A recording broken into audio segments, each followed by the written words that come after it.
It's time for Around the Ozarks News, brought to you by the Springfield Greene County Park Board, Kitchen Land USA, and Thompson Sales. Here are your hosts, Ethan and Sarah Forhetz. Well, hello again. Good morning to you on Thursday. Hope you're having a great week. We're going to start out with some news. Yeah, what a wild day in the federal courts building in Springfield. A now 65-year-old man was on trial for sexually abusing a 4-year-old girl 20 years ago when it happened, when he was an Army reservist serving in Honduras. Court records say that he had moved in with a Honduran family and was going to financially support them, and almost right off the bat started sexually abusing the young girl. Well, the jury had been seated this week. The trial was 2 hours in. And John Michael Bradley leaned over to his attorney, told his attorney that he was guilty and to stop the trial. So now the 23-year-old victim, she's now 23, she and her mother had traveled here from Honduras to testify, but ended up never having to take the stand. Wow, that's good that she didn't have to take the stand, but yeah, good on her for coming back to take the stand, because that's involved and would be difficult to do, I would think. Yeah, and expensive. I mean, to get to and fro. So speaking of that, another very unusual case regarding a now former doctor at Cox Health, Dr. Louis Krenn Jr., Krenn. He was charged with sexual contact with a student who was staying in his home as a foreign exchange student last year. He was set to go to trial in a couple weeks, but the case was dismissed because the victim is unable to get back to America in order to testify against him. Now, prosecutors could reinstate the charges in the future if the student's circumstances change. Okay. So, well. But just both of those are unique stories. Like that is very unique. Very unique. Terrible stories. And sorry about that to start your day. We got one more similar to that, a nationwide crackdown on child sex abuse offenders. More than 200 were arrested in sting operations across the country. 115 children were rescued. One of the people arrested is from Southwest Missouri, 47-year-old man from Joplin. Charges include attempted production of child pornography as well as distribution of it. So more than 200 arrests across the country. Then there's this: as people continue to recover from storm damage, if you had some, you're asked to let someone at the Office of Emergency Management in Greene County know. The Springfield Greene County disaster experts are sending damage reports to the state and to the federal government, kind of in an attempt to apply for disaster declaration that would potentially bring in more financial aid to the county for cleanup. I think it's a tall order. It would take a lot of money added up to get to a certain threshold for that. That's why they're asking, if you have some damage, tell us about it so that if we deserve this, we can get it. Okay. 4 Missourians have been nominated by President Donald Trump to serve as federal judges in the U.S. District Court for the Eastern District of Missouri. This is apparently the first time that 3 Missouri attorneys and a Missouri Court of Appeals judge have all been nominated to fill federal court vacancies. So that's a large number. Joshua Devine, Maria Lanahan, Christian Stevens, and Zachary Bluestone. They were all praised by Senator Eric Schmidt and also Josh Hawley for their nomination. So now they all go through a full confirmation process within the Senate before being able to take those seats. Okay. Pretty cool for them. The Federal Reserve kept its key interest rate unchanged yesterday. So what does that mean? The Fed kept its rate at 4.3% for the third straight meeting after cutting it 3 times in a row at the end of last year. Okay. This is something, what a neat story this is. A big honor for a former Central High School student who is a journalist now.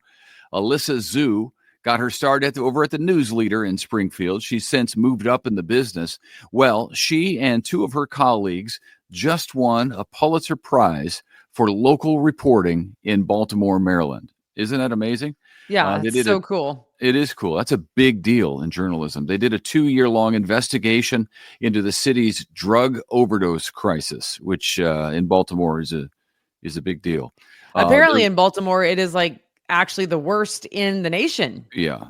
So that's interesting too. I mean, they live in the worst part of it and then did the research to figure out what was like best practices, I guess you could call it. Yeah. You'll know that if you watch The Wire, which is a TV show years ago. Their research brought awareness to the drug problem and changes about how to best deal with opioid addiction and treatment. So congratulations to Alyssa Zhu from right here in Springfield. Well, in Central High School, they have a good journalism program, I'm pretty sure, right? They're the one. They do. Central High School, yeah. Mm-hmm. Central and Hillcrest also. Hillcrest too. Does, yeah. Yeah, okay. That's the one. That might have been actually the one I was thinking. But either way, I mean, it's obviously they know what they're doing. They've trained them up right. It's great. And then there's this 17 smaller school districts got some big money from a charitable foundation connected to a couple who worked for Commerce Bank for about 3 decades. The rural schools will use the money to help students explore career-related programs as they get ready to graduate.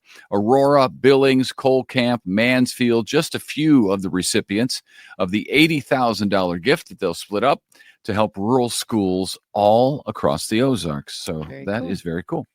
This is fun. Quite an upgrade at Miller Park, which is up at Fellows Lake in North Springfield. It now has an all-inclusive playground for kids with all kinds of abilities.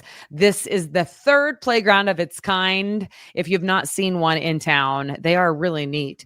Several local charitable groups made that possible, including the Springfield South Kiwanis Club, the Hatch Foundation, and many others. That playground has some sensory panels, a lot of rubber surfaces, a merry-go-round that is like ground level. So if a student is in a wheelchair, they can roll onto it, not have to step up. So it's just user-friendly for all involved and very cool.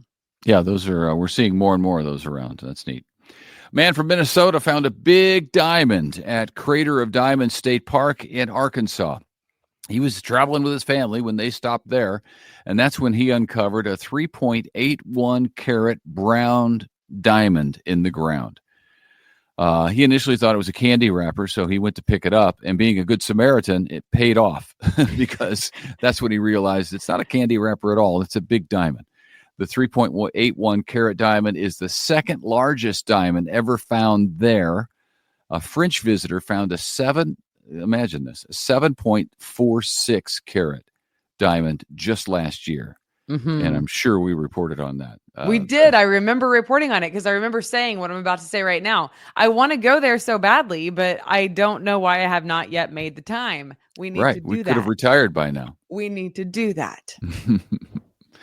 The Minnesota man named his diamond the Duke Diamond after his dog. Duke. That's funny. I'm guessing his dog is Duke and not Diamond. What if his dog was Diamond? My sister's Diamond. It's a good name. Right. So, I don't know. I just think it's funny that it's a brown diamond and it's named Duke.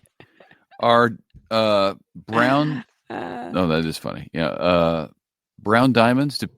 Do people use brown diamonds? I don't know. I mean, I know nothing about diamonds other than the only piece of real jewelry that I've ever owned, I'm pretty sure, is my wedding ring. It is real, right? Of course it is. It's not brown. Of course it is. Yeah. Well, I don't know if people pay big money for brown diamonds or not, because you'd think that clear would be the way to go. But I think it is. I think most brides would probably want clear, or maybe like pink tinted, perhaps. I don't know about brown, but maybe. I mean, brown's a popular like color in fashion, so perhaps. Yeah. All right, that's all we got for you. Listen, it's Thursday. That means you got 3 days, Thursday, Friday, Saturday, Sunday, 3 days before Mother's Day. So don't forget, right now at aroundtheozarks.com, you can enter to win our Mother's Day contest and have your Mother's Day gift taken care of. You won't have to worry about it. So we hope that you play. Check it out, aroundtheozarks.com. Click on contest and you will see it. Otherwise, we will see you back here tomorrow morning. Yep. Have a great day. See you tomorrow.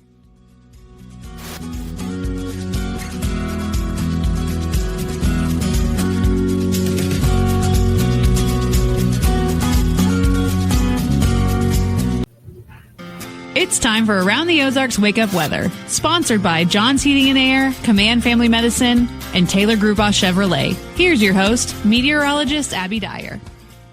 Good morning, everybody. Welcome to your Thursday. It's May 8th, and we are waking up with temperatures in the 50s. Plenty of cloud cover out there this morning as an upper low continues to spin across the middle part of the country. It provided us those showers and thunderstorms that we had yesterday, and additional rain is possible today, but it's not necessarily going to be a washout today. Lots of dry time in the forecast still today, just occasional showers. So if you're heading out the door right now, make sure you do bring the rain gear with you, as I see the opportunity for showers at any point during the day today. As I said, it won't rain everywhere, and I'm expecting a lot of dry time today, especially compared to yesterday when that low that I referred to was in a bit of a better position to bring us the thick cloud cover with the rain chances. What does happen today is that a north breeze will develop, and we see morning numbers in the middle 50s with continuing rain chances through the day.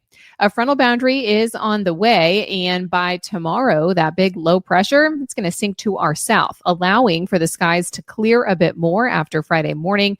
There will be some additional chances for rain that are possible tomorrow, so I am expecting a couple of rumbles of thunder, but no more severe weather in the forecast.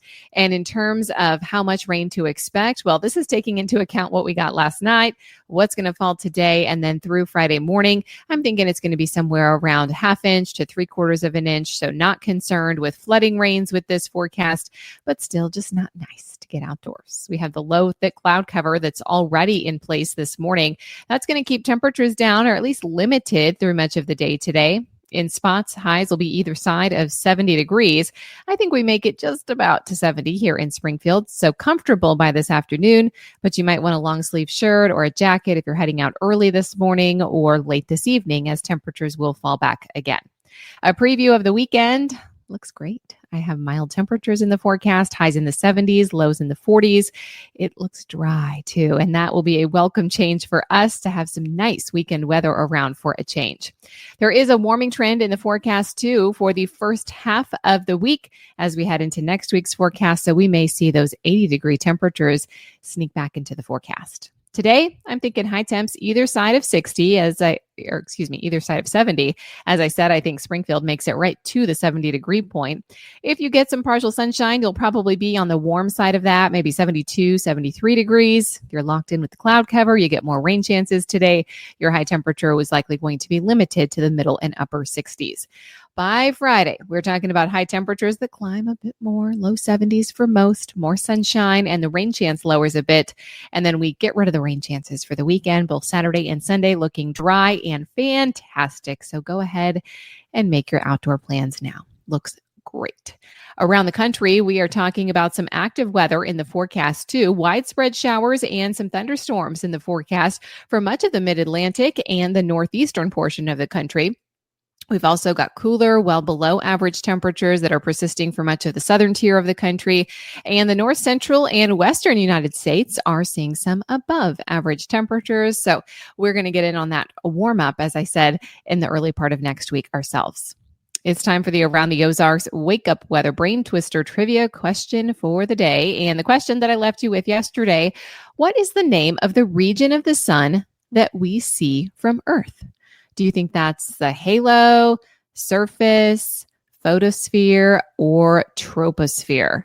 I've had a lot of sun questions lately. And this one, if you guessed C, the photosphere, you would be correct. It is the visible surface of the sun. So I know surface was an option, but the technical term is photosphere. So that's the correct answer today.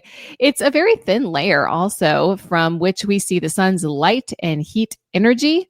It is not a solid surface, but rather a gaseous layer where the sun's light can escape. The photosphere is cooler than the hotter regions of the sun's interior and atmosphere. And we talked yesterday about how that temperature at the surface or at the photosphere is about 10,000 degrees Fahrenheit. So yeah, that's the coolest part of the sun is the photosphere. Congrats if C was your answer. Here's the quiz question that I'll leave you with for tomorrow. What type of cloud, often described as thin and wispy, is composed of ice crystals and typically found at high altitudes above 20,000 feet? Do you think that's A, cirrus, B, stratus, C, cumulus, or D, altostratus? You can give me your guess. That's at aroundtheozarks.com. Thanks so much for starting out your day with us. And thanks to our sponsors, John's Heating and Air, Command Family Medicine, and Taylor Gruba, Chevrolet. We'll chat again tomorrow morning.